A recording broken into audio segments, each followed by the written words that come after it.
Le phénix, l'oiseau du soleil. Il est un oiseau qui ne pond pas d'œufs et n'a pas de petits. Il existait au commencement du monde et vit encore, caché dans un lointain endroit désert. Il s'appelle le phénix, l'oiseau de feu. Un jour, au début des temps, le soleil regarda la terre et découvrit un grand oiseau paré du plus beau plumage qui soit. Il était rouge, or, pourpre, tout aussi flamboyant et éblouissant que le soleil en personne. Alors, celui-ci cria « Resplendissant phénix, sois mon oiseau et vis éternellement. » Vivre éternellement ? Le phénix, tellement heureux d'entendre ces mots, redressa la tête en chantant « Soleil, resplendissant soleil, dorénavant, je ne chanterai plus que pour toi. » Mais le phénix ne fut pas heureux longtemps.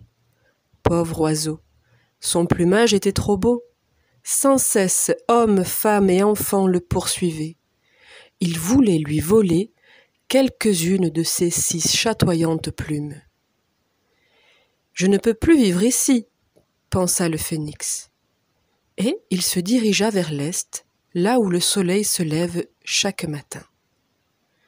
Il vola jusqu'à atteindre une lointaine contrée où il n'y avait nul être humain. Et là il vécut en paix, volant en toute liberté et chantant ses louanges au soleil. 500 ans s'écoulèrent.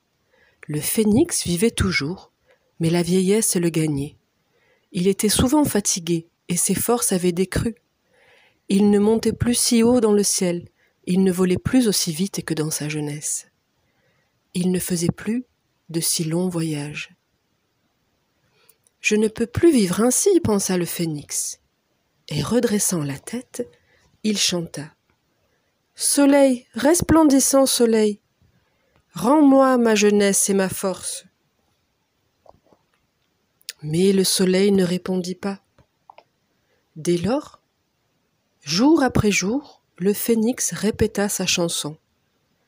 Mais comme il n'obtint pas de réponse, il décida de retourner là où il avait vécu au début de sa vie et de s'adresser au soleil une fois encore. Il survola des déserts, des collines, des vallées verdoyantes, de hautes montagnes.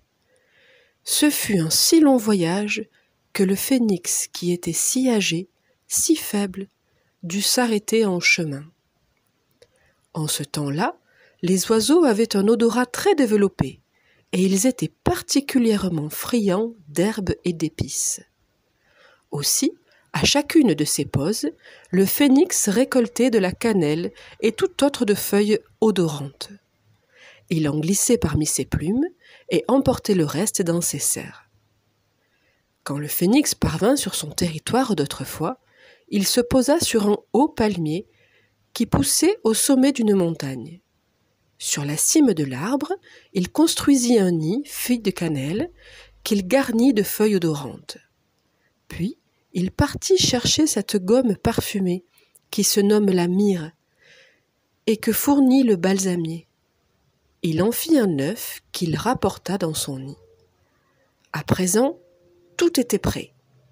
Posé sur son nid, le phénix redressa la tête et chanta « Soleil, resplendissant soleil, redonne-moi ma jeunesse et ma force. » Le soleil l'entendit enfin.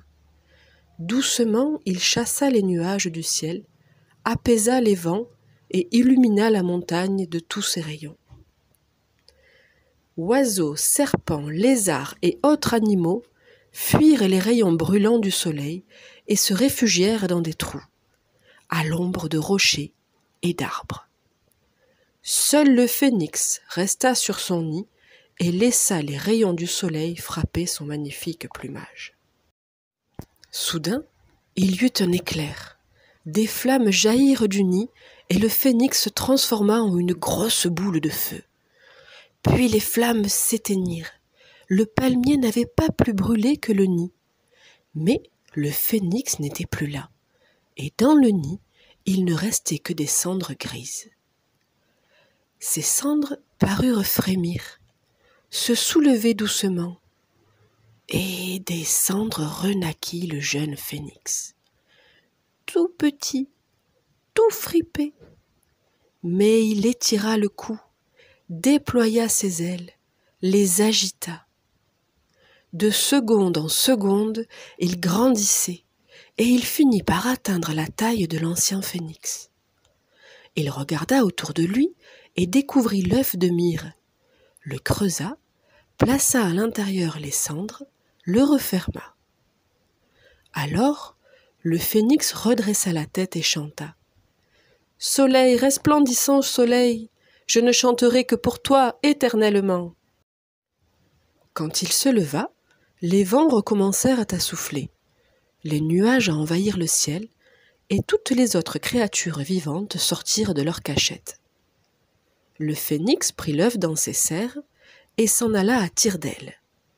En même temps, une nuée d'oiseaux de toutes couleurs et de toutes tailles s'envolèrent à la suite du phénix, en chantant en chœur. « Phénix, tu es le plus grand des oiseaux.